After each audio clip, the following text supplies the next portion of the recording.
24 years after this girl vanished on Thanksgiving, her brother made a disturbing confession. In a police interview room in Florida, a young man labors over a confession. His sister disappeared more than 24 years ago, and officers are trying to close the case. Does David Lambert know more about the mystery than he's been letting on? As investigators edge closer to the truth, a disturbing secret is apparently revealed. The story begins on November 27, 1985, when David and his sister, Martha Jean, are living with their parents, Howard and Margaret, in St. Augustine, a city on the northeast coast of Florida. Like many of their neighbors, the Lamberts live in a trailer in a semi-rural area a few miles away from the area's popular beaches. At the time, David was 14, while Martha Jean was 12. A 7th grader at the city's Ketter Linus Junior High School, she was of small stature, weighing only 70 pounds. However, according to David, she had a combative nature that made her a force to be reckoned with, despite her slender frame.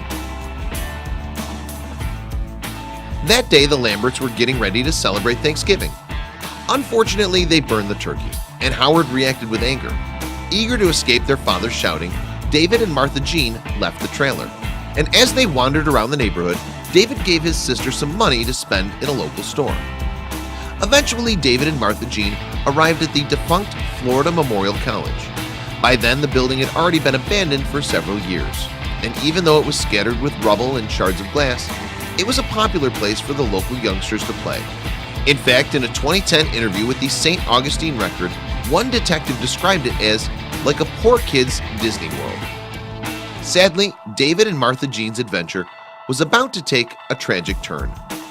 According to David, his sister had decided to leave the abandoned college and go somewhere else to play.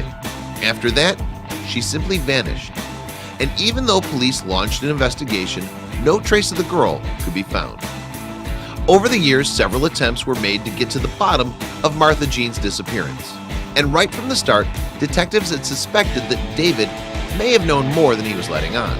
But without any clear evidence to prove a crime had been committed, they were unable to take action against him. Meanwhile, life in St. Augustine moved on. Devastated by their daughter's disappearance, Margaret and Howard went their separate ways. Then, in the year 2000, David found himself in trouble with the police after allegedly attempting to write a bad check. And when they picked him up, he reportedly made a bizarre confession.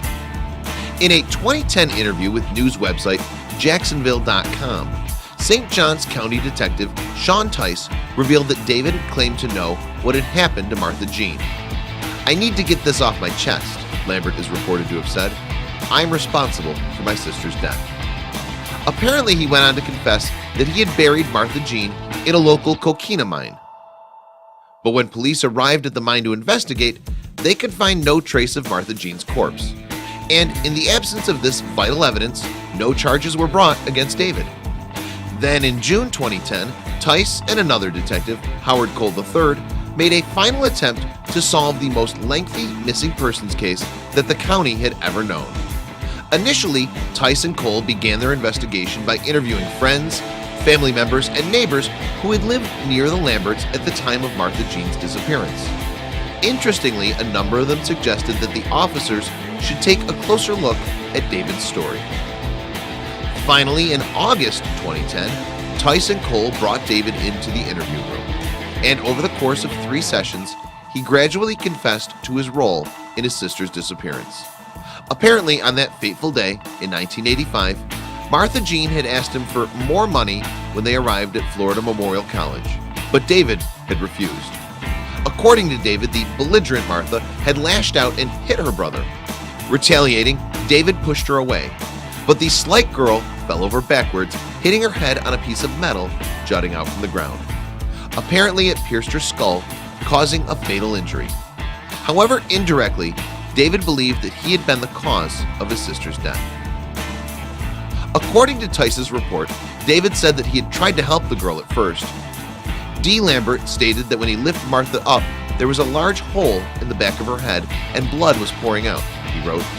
D. Lambert stated he initially called out for help, hoping that someone would be walking by and hear his cries. But when no one came, David took matters into his own hands. Allegedly, he used a broken road sign as a shovel to dig a makeshift grave. And when the detectives asked him why he had not told his parents the truth, he told them that he'd been scared of their reaction. In fact, Tice believes that David was living in fear of Margaret, a situation that continues to this day. He was terrified of his mama, he wrote, still is. Eventually, spurred on by a photograph of Martha Jean that Tice had placed on the table, David wrote and signed a statement. In it, he finally admitted to his role in his sister's death. Alongside the written statement, David also drew a map for investigators, identifying the plot upon which Florida Memorial College stood. It allegedly showed where Martha Jean was buried. Duly, a team was sent out to investigate, but even though trained police dogs reacted to a certain spot, the crew were unable to locate a body. However, Margaret has not been as easy to convince. According to her, David has been known to invent stories in order to get attention, and she does not believe his confession. Instead, she believes that her daughter was kidnapped.